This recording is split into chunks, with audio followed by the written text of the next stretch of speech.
All right, welcome back, ladies and gentlemen. Well, I got a big one here for you. Consider this the way too comprehensive, what's it worth kind of video. And today we're going to focus on the 1959 Lincoln Memorial Cent. Yes, that's right, that coin, the very first date of the Lincoln Cent Memorial Reverse. And this coin was minted into oblivion, kind of like some other coins I know, right? And believe it or not, this particular coin has a lot going for it. There are a lot of coins that you could find that are either varieties, errors, or just really nice gem coins, proof coins. Just the to say that the sky's the limit might be overshooting it a little bit here with this coin, but I can tell you this right now. This particular coin, you need to look at every single one because you never know what you're going to find. And I am a firm believer that there's probably other things that we haven't even begun to scratch the surface on this one.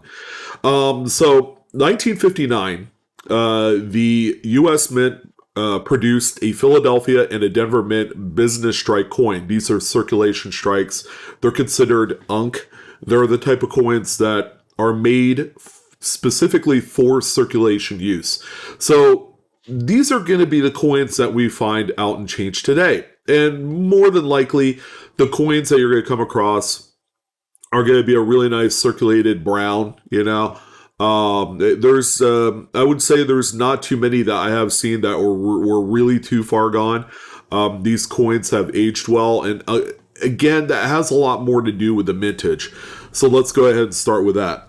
So the Philadelphia is actually the lowest mintage coin out of the two made for that year. 609 million rather. 715,000 were produced for Philadelphia. The Denver Mint coins, wow, pretty staggering change here. Just over double at 1,279,760,000 pieces were made. So from the business strike perspective, yeah, these things are quite plentiful. Now, it's also worth mentioning that you could find 1959 proof Lincolns as well. Maybe not necessarily in circulation, but maybe if you're an avid cherry picker like myself at a coin shop or what have you, you might be able to find a coin that's worth probably like $5,000-$6,000, and that's going to be the 1959 proof, which has a mintage of 1,149,291. So that seems minute compared to the overall grand picture, but it's still one of the higher mintage proof coins, I suppose, or sets. It's only when you get back to about 1955 where the mintage drops off the side of a cliff. So 1959 proof sets are still available out there for around $35-$40. So again, it's all about finding the right coin. We actually have a few examples that I want to show you guys that ended up selling for a grip of cash. I mean, there are some coins on this list, ladies and gentlemen, that are life-changing. If you're in the fire right now and you need something to douse the flames, finding one of these coins, guys, is going to be super impactful. So, it's again comprehensive. I want to start us out at the very bottom, the grassroots level, and that's simply just finding the coin. Now, typically, a well-circulated 1959 with no errors or no varieties on them, they're generally, I would say, worth 1 cent. But you got to keep in mind, they are copper. So, you talk to someone who's a purist of precious metals, they're going to say, yeah, they're worth about 2 cents or 2.5 cents or whatever that figure is by today's money. But that's only if you're able to sell it for that amount of money are you able to get your 2.5 cents. So the coin itself, if you're looking strictly for just a BU coin to fit maybe in an album, and you don't want to break the bank for it, great news. These things are ultra affordable. Like here's one here that's sold for $1.60 with free shipping, and that's for Philadelphia. And they have Denver's of the same price as well. So when we look at things like this, you know, that's kind of like your prototypical, just generic BU condition coin. It's not flashy. It's not going to blow you away with its super high quality strike or anything like that. I mean, this coin looks like it's just good for an album filler. All right, and the same with Denver. Quality on both sides for both P and D Mint are, they're a little bit lackadaisical. The strikes can be a little bit weak. The L of Liberty can meld into the rim on certain occasions, and that's when you know you have really, really poor dies at work here. So the coins themselves, say $1.60 here if you bought it online, but I'm willing to bet you could waltz into a coin shop or go to a local coin show that you could find one of these in the bargain bin for $0.25. All right, so they're that cheap. So moving on to the next piece here, proof coins. If you just needed an example of a 1959 proof Lincoln cent, again, just over 1.1 million of these were made. So there's still quite a few of them. People did crack these out of proof sets, and there are quite a fair amount of them on the open market today. A couple dollars themselves. I've seen them sell for anywhere between $2 and $5. Again, you know, if you need this for an album, I know there are certain albums that require proof coinage. You're not going to be spending a lot of money here, but if you did have them, yeah, they're worth a couple bucks. Again, just keep in mind that they're not worthless, is what I'm trying to say. So when we get into actual kind of like bread and butter finds, there are a few coins to be on the lookout for. Now, we do have a few varieties to talk about. This is a good one right here. Now, it is graded by Annex. It's a 1959 RPM. It's a Denver. It's the D over D over D, according to them. I think this is the quadruple D, the FS501. I might be wrong. That might be 502. But RPM number 1 right here is a good one to find. Now, a best offer was accepted. I didn't bother checking. It's not a ton of money. It was probably like $40 or something like that. But you guys that have access to like 130 point or something like that, you could find out how much something like that would go for. But I didn't find it important to bring it up in here because, again, it's a graded coin. Oftentimes, you probably don't need a graded coin, even though it's at mid-state 65. Varieties and errors, I'm a firm believer, again, and you've heard me preface this before in other videos, that not grading them at all will save you more money, because if like a PCGS charges up to like $60 for error attribution, and varieties can be pricey as well. So this one right here, another good one to find if you guys need close-ups of any of these varieties, including the non-FS listed coins. You could go to websites like varietyvista.com, doubleddie.com, coppercoins.com to look at all of the various listings for this coin. And there's quite a few of them for both Philadelphia and Denver minted coins. Here's our first notable, I guess, error. This one also graded by Annex.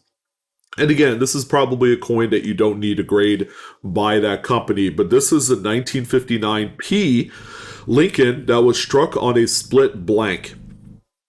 So the planchet was about half of its size because it had split in half, literally, right down the middle, or the edge rather, all the way across. But you can see that the coin is very weakly struck, and that's due to the fact that the planchet is very skinny, because the mid presses are calibrated to a certain pressure for the thickness of a 1 cent planchet. So if the planchet is half as thick as what it normally is, it's not going to strike up the entire coin the way that you would expect. So there you go, Annex AU50, nice clean graded example. Again, I probably wouldn't have graded something like this. Even through Annex, it kind of would have been a waste of money. But $57.49 with 4 bids. A lot of like the eBay data that you're going to receive today in this video are all recent within the last 90 days. So I just want to go and throw that out there and make you guys aware that this pricing data is relatively fresh. So you don't have to worry about something that is, like 10 years old or something. Now, when we get to the big dog auctions, I'll let you know when those sold, and some of them are a little bit old. So here's one of the coins that if you're going to be hunting through proof sets, you definitely need to be looking for cameo contrast coins. And we have one example here, and I would say that as far as grading is concerned on these proof coins, there's a certain level that you need to try and hit, and you don't want to fall underneath that because there's no safety net. So if you end up grading a coin like this one here, this one did sell. This is a confirmed sell within the last 90 days. It's a 1959 proof Lincoln cent. It's a proof 66 red deep cameo. So you have that beautiful contrasted frosty raised devices that are offset by the dark mirrory fields on there, and that's exactly what you're trying to go for when you're looking for these coins. You can see just how white and vibrant the raised devices are on the coin, and then the reverse will show that as well. So even the letters, the memorial, everything is pretty well frosted. These are probably one of the earlier strikes from a new fresh set of dies that were just recently prepared, because with proof coins they strike them twice to give it that hammered sharp appearance to them. And that's kind of like the recipe to the success of these proof coins and how they end up looking so sharp. But when we go back into the 50s and 60s, the cameo tends to get lost because the surfaces of those devices are sandblasted on the die. So after maybe 100 strikes, the pebbly surface of the devices, they smoothen out, all right, and they're not nearly as frosted when they translate onto the coin after it's struck. So 66, I would say, if it's going to be worth it, I don't want to aim any lower than 66.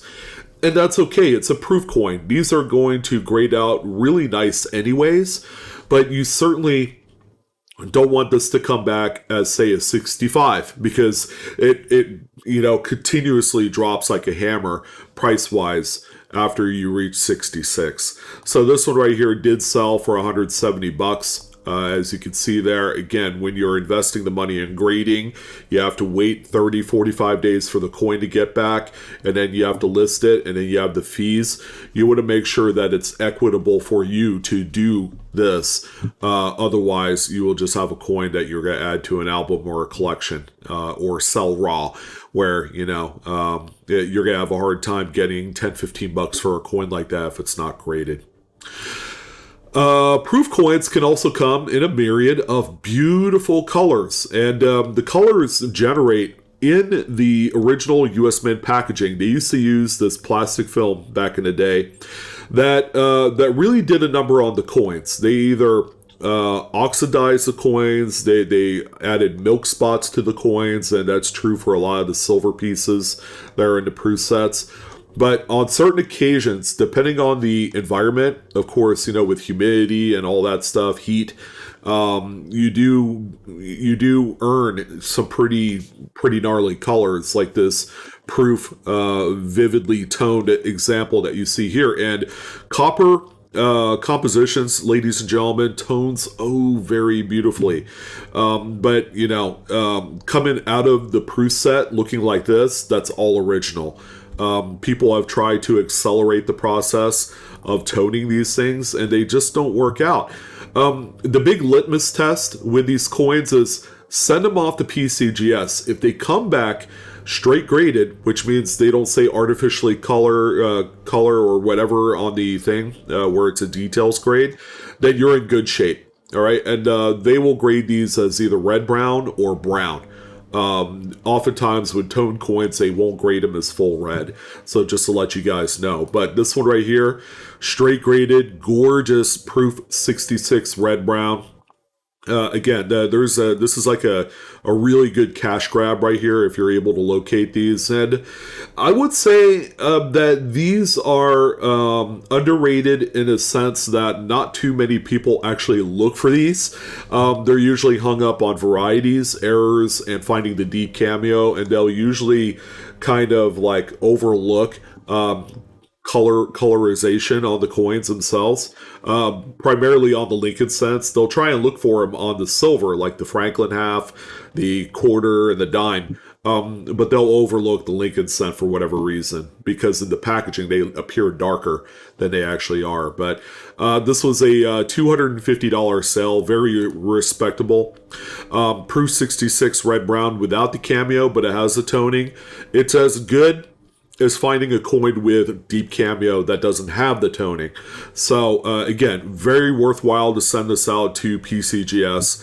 And it probably wouldn't hurt, like this person did, to get True Views, which costs a few extra bucks more, but as you can tell, they take great photos of any toning situation on these. So here's another way where you can monetize off of these, and that's by if you found some old bank wrap rolls in 1959s and you just didn't want to deal with searching through these. And there are people like that, they end up inheriting a collection and they have this overabundance of various dated rolls. Then just sell them, because these things have a tremendous secondary market. Here's a lot of 35 original bank wrapped 1959 Philly rolls that ended up selling for $510, bid up organically with 19 bids. So this is the commanding market for 35 rolls, which puts them at what, like 14 bucks a roll or something like that? I mean, the face value for one bankroll of pennies is 50 cents. So that's a heck of a return on your investment on something like this. And the same seller also had another lot where it was Denver's this time around. So it was a total of 50 bankrolls. And they say never opened on there. So these are fresh, not fresh in a sense, like they came from the bank yesterday, but these all have brand new coins. They're original sealed bank wrap. They're not tampered with. They weren't opened and searched through, things like that. This one also sold for $520 with 26 bids. So if you didn't want to deal with cherry picking through some of these, maybe you're a beginner and you're just really not that up educationally on varieties and errors, and just go ahead and sell them like this person did, and cash in because there is a huge market for sealed equity type of product like this, and this is a great sale right here for both the seller and the buyer. Okay, so we've come up to the point of the video where super high graded examples of the Business Strike coins are meaningful to the market in that they're collected and pursued by folks who do registry sets. Okay, PCGS and NGC have a registry set system where people can go and participate and join, but essentially they're collecting the finest grades of every single date in their respective series they're collecting, and it's all for bragging rights. They'll post it into the registry set under their unique handle or name, and then a certain grade level equates to a point value. So when they had collected all the coins in their series, like Lincoln Cents, it's huge because it goes all the way back to 1909 if you're a completionist, or 1959 if you're just doing the Lincoln Memorial set. But each coin is weighed differently based on its numerical grade. Like we had one here that sold just yesterday. This is a brand new fresh sale of a 59D in Mid-State 67 Plus red. I believe this is the top pop grade for this coin, but it did sell for $1,850. You're probably thinking to yourself, man, that's crazy. That's a crazy amount of money for a coin that over 1 billion were made. So these things are not rare by any means, but when it comes to a certain grade level, they are certainly scarce. As you can see, a Mid-State 67 Plus red example that looks pretty gorgeous, pretty nice. But again, it's showing its quality during that time. There's not a lot of nicks or anything, but there's a fair amount of polishing lines in the fields and all that. This one even has a little bit of clash dyes on there.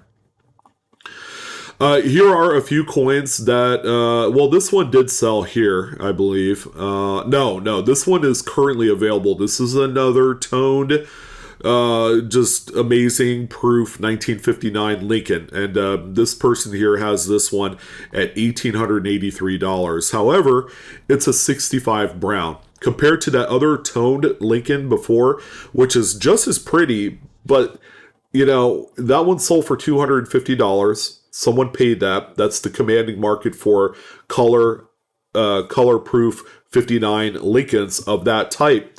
Here's another one that is really pretty.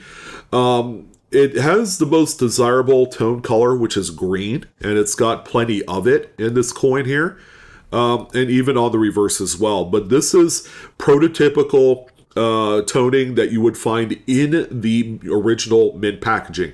This is what it looks like. I'm willing to bet that when someone found this one, they were jumping up and down, excited to find this. Is it worth the $1,883 based off of the previous sale of the other toned proof 59? I think that price is slightly ambitious, and that's why there's a make offer option here, considering it's a grade point lower, and this one shows brown, whereas the other example is red brown. All right, and here's a super high-end proof 1959 that is currently available. The pricing is sky high on there, and I hope the seller gets a good fair amount of it whenever that time comes.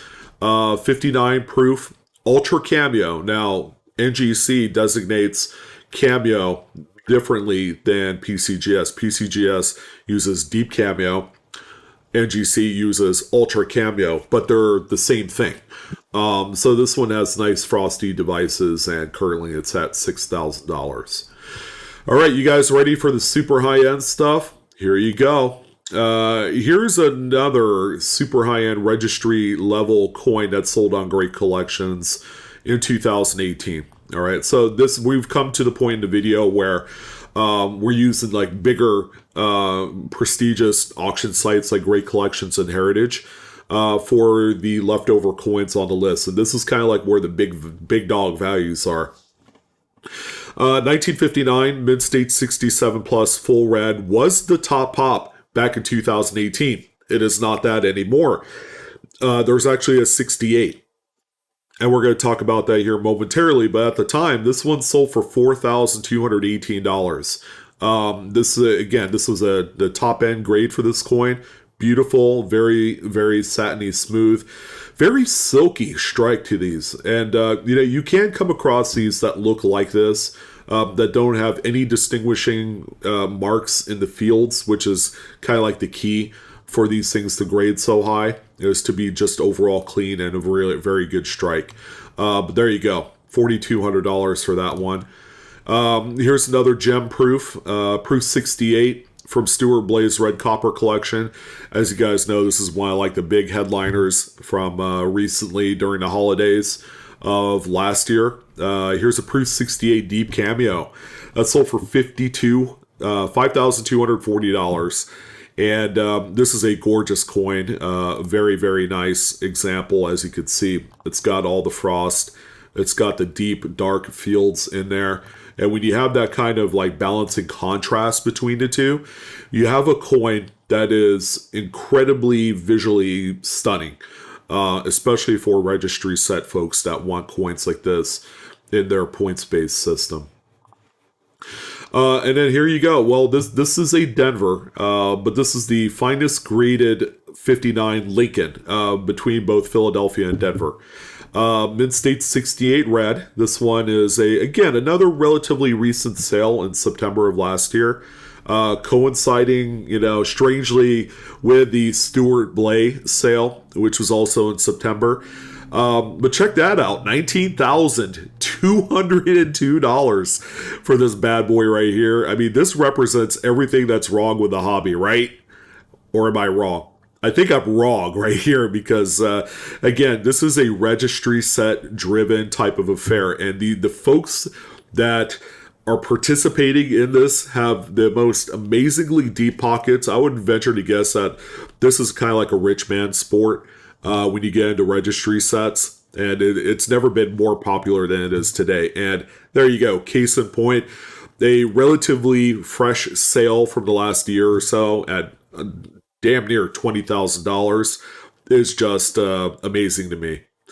We do also do have a couple of Heritage Auctions listings. Not that one particularly, but there is this one that came up from January of last year. So again, it's not too old, but this one's quite interesting. 1959 Lincoln that was struck on a Philippines 10 centavos planchet, which these things are smaller. As you can tell right there, it's a much smaller coin, so it didn't strike up the rims all the way, and then part of Liberty is cut off and all that. But your coin obviously is going to have like a silvery nickel color to it. Where are we going to find these? Probably in BU rolls is going to be your best bet. Or if you're lucky enough to come across a mid-sewn bag with all these coins in there, that's going to be your meal ticket. And again, that's where these are being found. They're not being found just casually in pocket change. I mean, there's an outside shot, but we're talking you're probably have better odds winning the Powerball than to find something like this in pocket change. I'm just saying.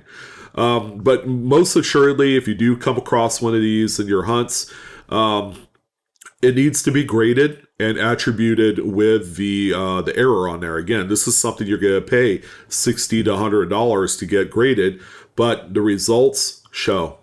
$2,500 later, we have a pretty big sale on this one. Of course, January of last year is when that one sold. And we also have this one here as well. So this is another foreign planchet strike, this time on a Dominican Republic 10 centavos blank. And this one was actually all the way back from 2013. So this one right here is a Mid-State 63 through PCGS Dominican Republic 10C centavos stock.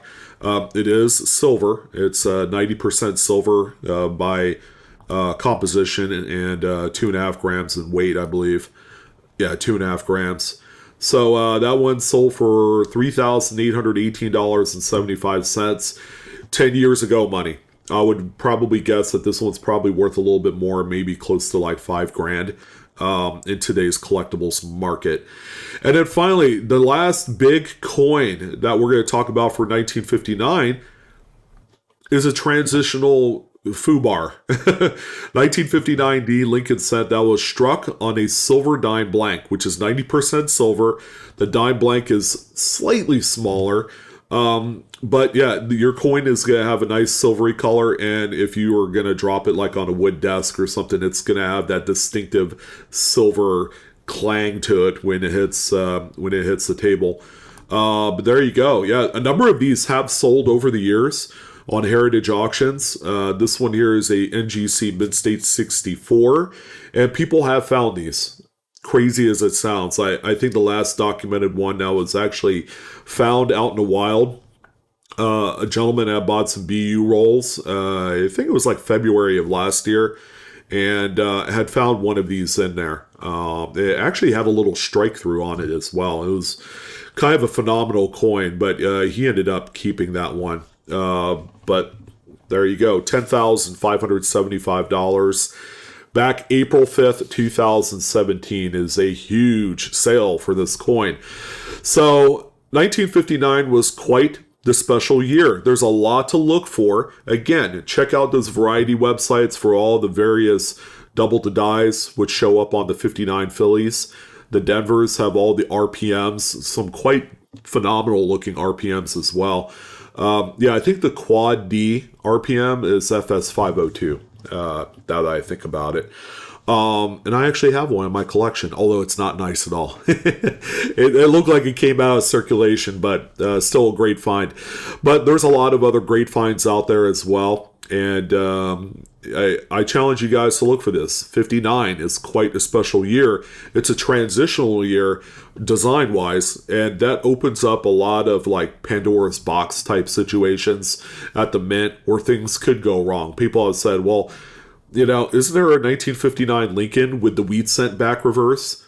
Yeah, and I've heard that. I've heard that before, and there could very well be a legitimate kind of like transitional mule type of air that could be worth a small fortune. And I'm talking like six figures strong on that.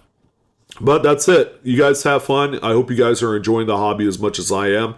And hopefully you were able to get a lot of answers to some of your questions about 1959 Lincolns. You know, again, it's very comprehensive and a very rich date with a lot of potential. I hope you guys find yours out there someday. And just keep on hunting, keep plugging away. Frequency is the key to success, because if you don't do it at all or you stop, you're essentially, you know, turning the clock off till you find your next big find. So that's it. I'm your host, Sean, with Blue Ridge Silverhound. You guys take care. Happy hunting, and I'll see you on the next coin video. So long.